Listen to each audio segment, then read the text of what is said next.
मंगलमूर्ति सद्गुरु मिलवई सर्वाधार। मंगलमय मंगल करनो मीन बहुबारंबार। सुधय महानुभाव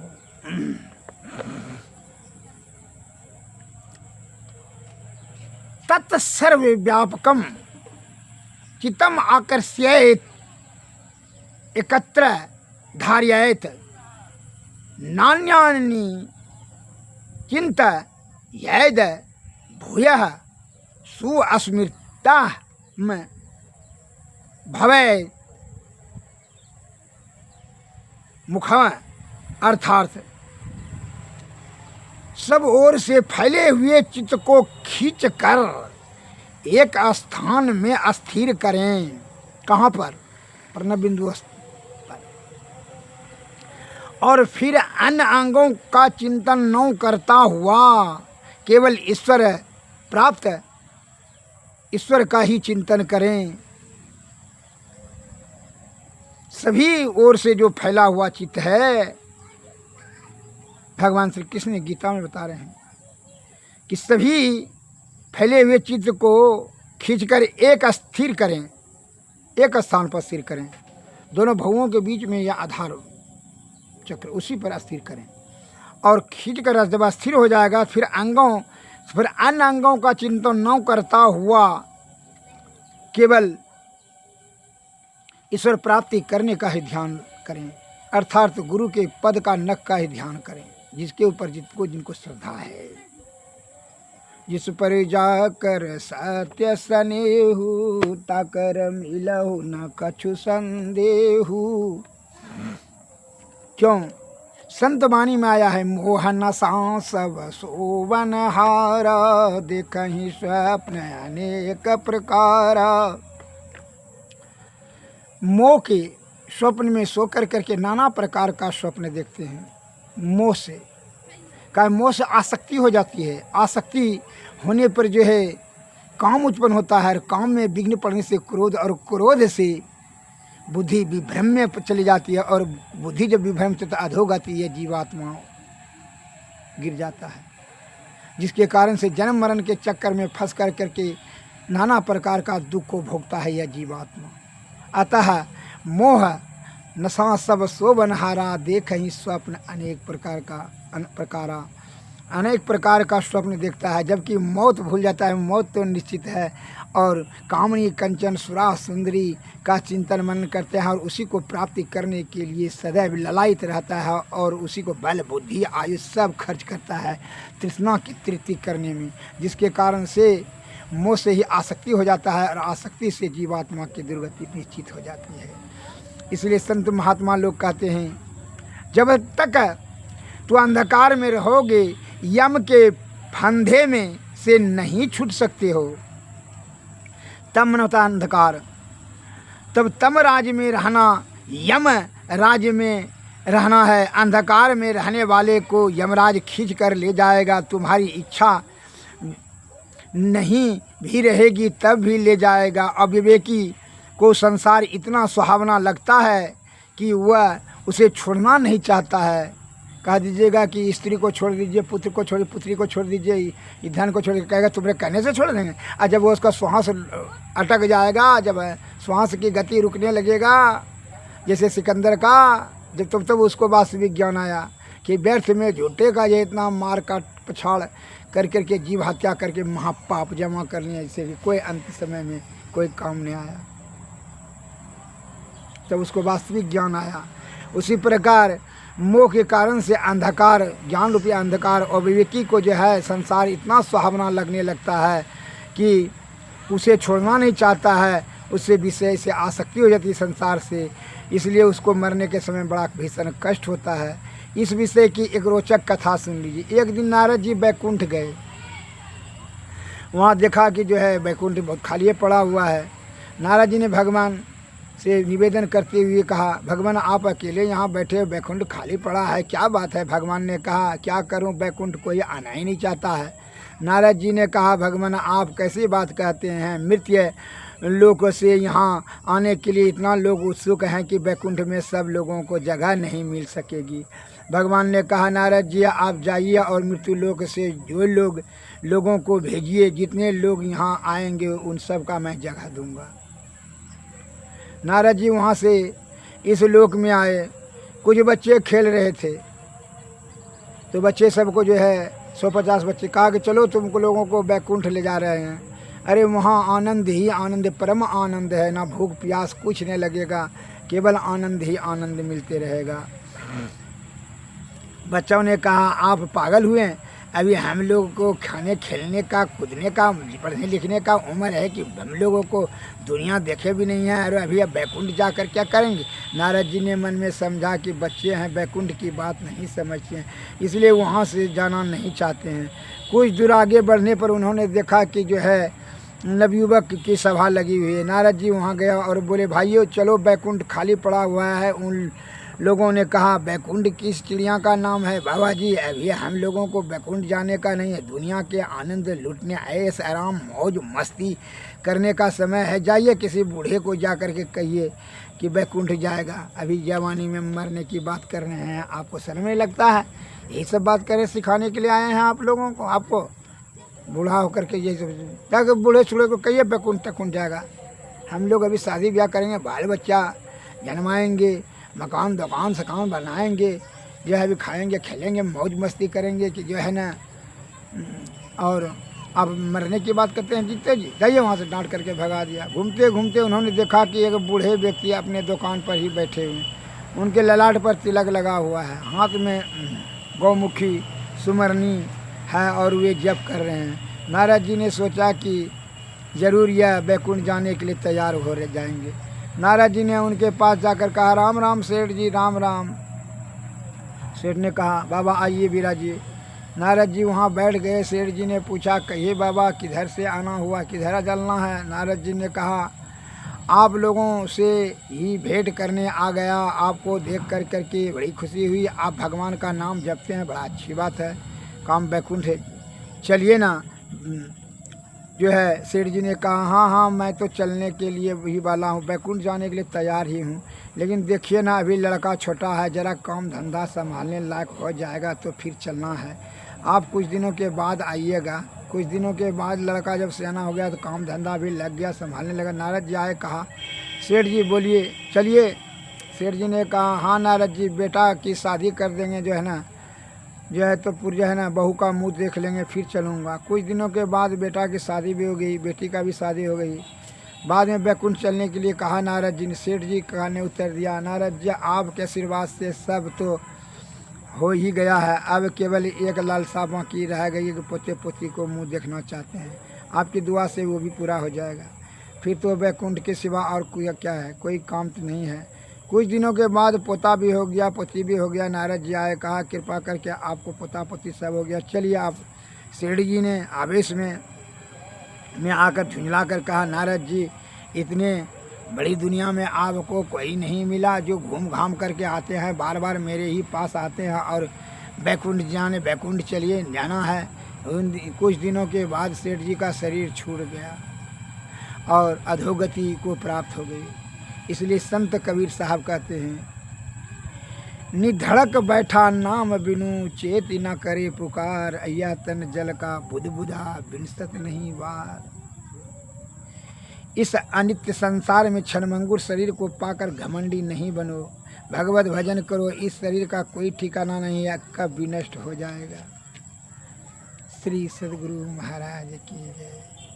मोहन नस। अब मैं जो है इसलिए आसक्ति से दुर्गति हो जाता है, इसलिए मोह की आसक्ति नहीं करनी चाहिए, विषय की आसक्ति। अब दूसरा कहानी, एक जो है किसान जिंदगी भर कमा कर जो है ना एक हड़िया जो है सोने का सिक्का जमा किया। उनको मन में हुआ, बड़ा धर्मात्मा प्रवृत्ति का था, सद्विचार बुद्धि था कि तीर्थ पर याग करें। वह तीर्थ पर याग करने के लिए जो है अब तैयारी किया और हड़िया में सभी को जो है सोना का सिक्का और चांदी का सिक्का भर कर रख दिया और एक महात्मा जी का आश्रम में रख कर करके कहा महात्मा जी ये जो है रखिएगा, ये धन आपके जिम्मेवारी में दे देते हैं, हम आते हैं तीर्थ करके। तो ठीक है जाइए। महात्मा वो किसान महोदय चले गए। अब साल 2 साल हो गया। महात्मा जी को संदेह हुआ, उन्होंने ध्यान से देख लिया कि उनका जो है मृत्यु हो गया।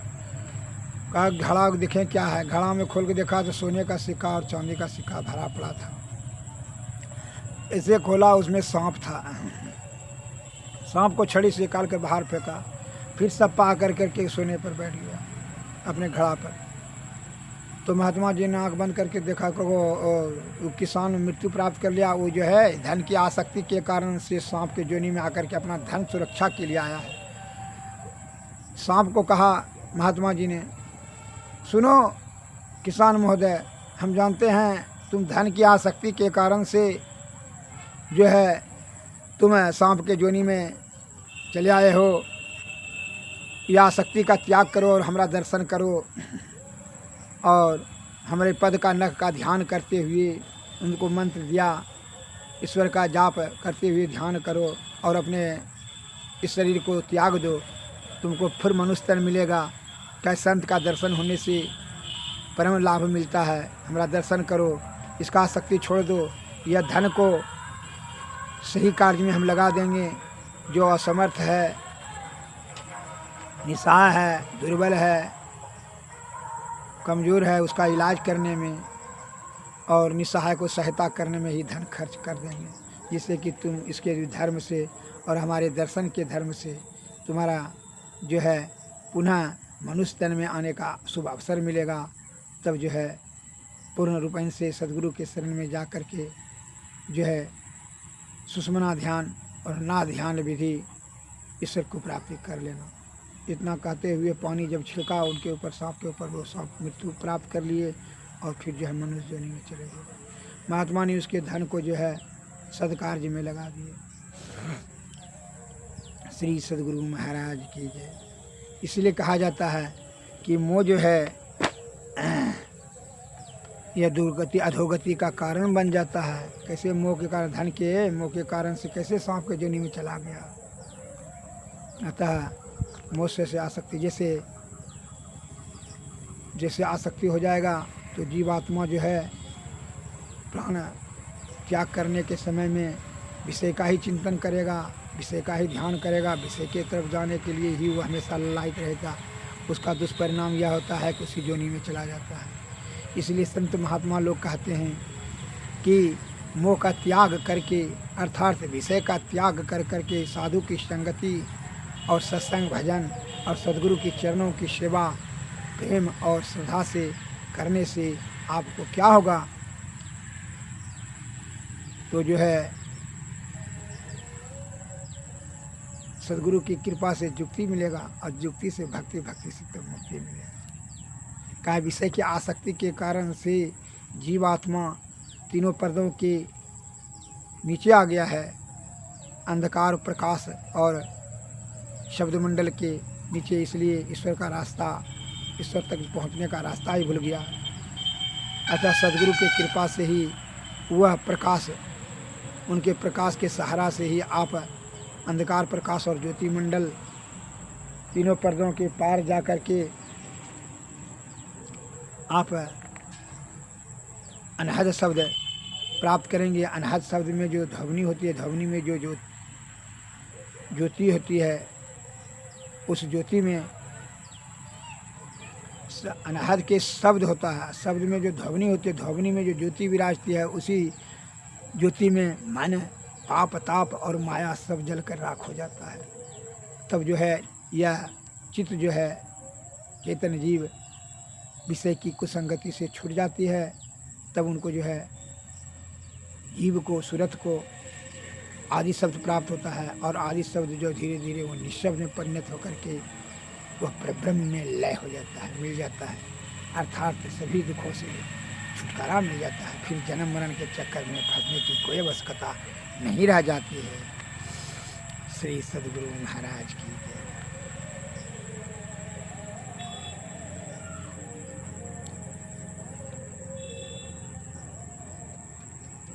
इसलिए संत महात्मा लोग कहते हैं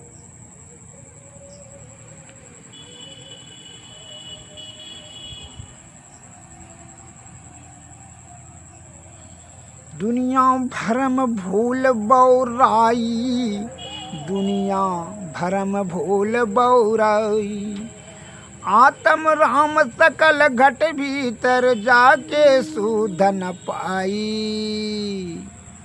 दुनिया भरम भूल भौराई।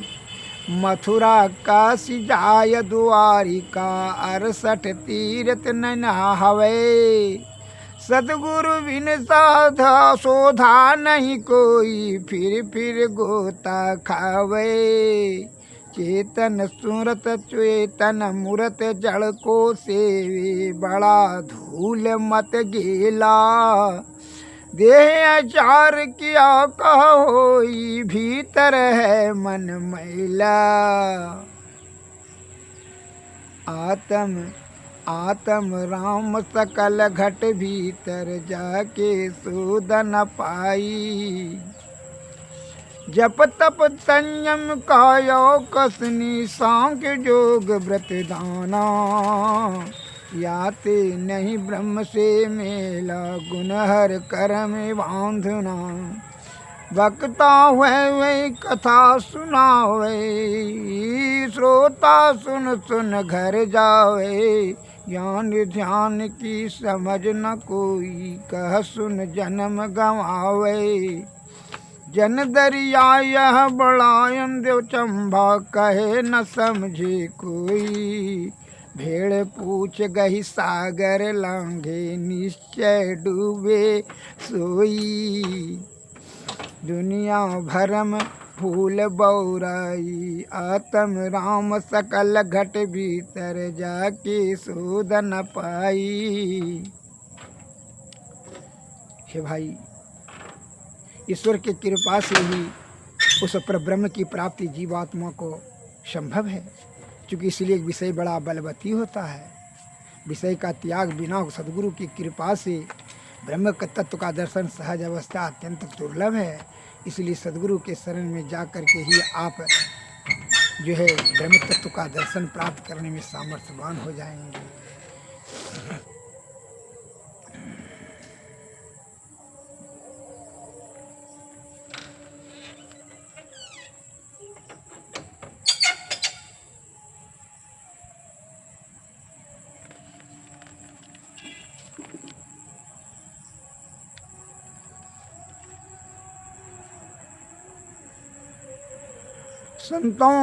संतों कहा गिरस्त को त्यागी, जेहि देखू तो ही बाहर भीतर घट घट माया लागी।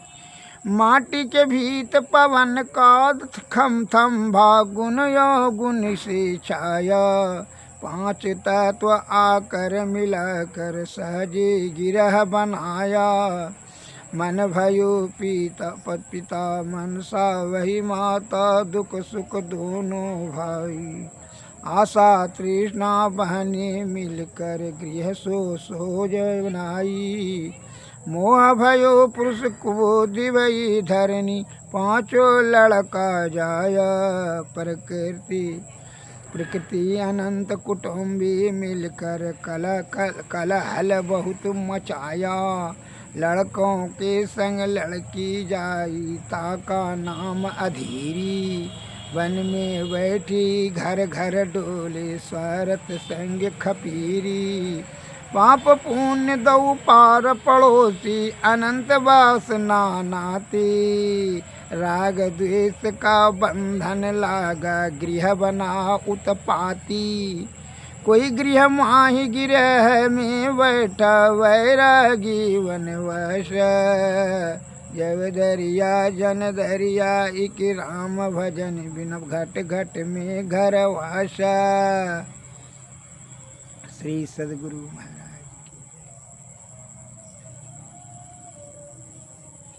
इसलिए संत महात्मा लोग कहते हैं, संतन दादुर जाने ना कोई, संतन की गति गोई। अविगत अंत अंत अंतर घट, अगम अगाध अगोई। दादू जाने नहीं कोई, संतन की गति गोई। अविगत अंत अंत अंतर पट अगम अगाध अगोई, सुनी सुन सुन के पारा, अगुन सगुन नहीं दोई। अंड न पिंड खंड ब्रह्मांडा, सुरत सिंध समोई। निराकार यकार न ज्योति, पूरन ब्रह्म ना कोई। इनके पार सार सोई, पढ़े मन तन गतिपति खोई। दादू दीन लीन चरणन, चित में उनकी शरण होई। दादू जाने नहीं कोई, संतन की गति गोई। अभिगत अंत अंत अंतर पट, अगम अगाध अगोई। दादुर जाने नहीं कोई। श्री सद्गुरु महाराज की।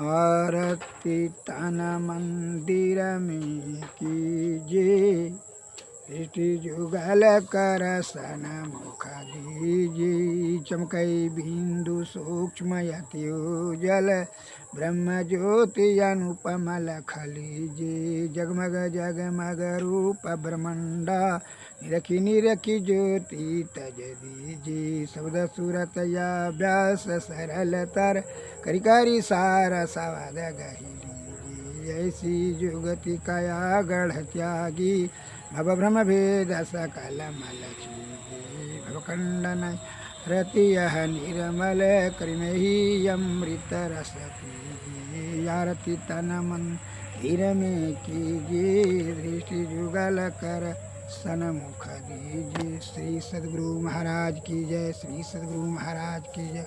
सद्गुरु नमः। नमस्कार। जय हिंद, जय भारत।